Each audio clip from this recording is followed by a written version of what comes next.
O bir gönül bir mektepte okuduk. Biz mektepte geçelerde top olduk.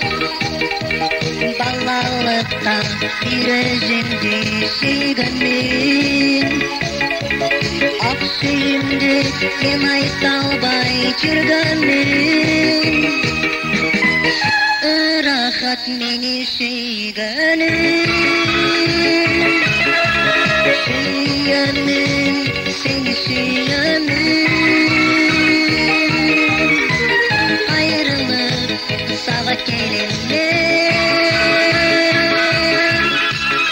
Rahat beni gönlüm. Gündür öttü gündür ağırlık.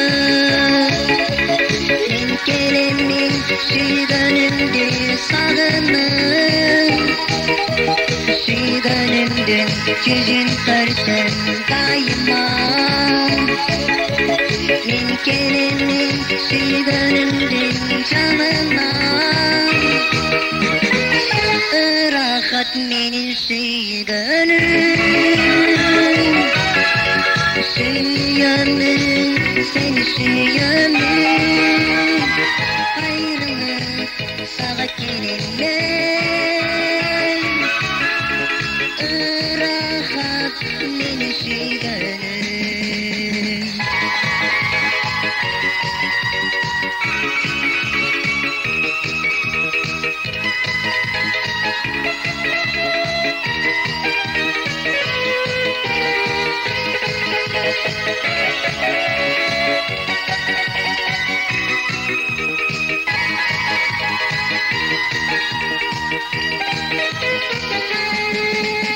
O şu gönlüm bir mektepte okuduk.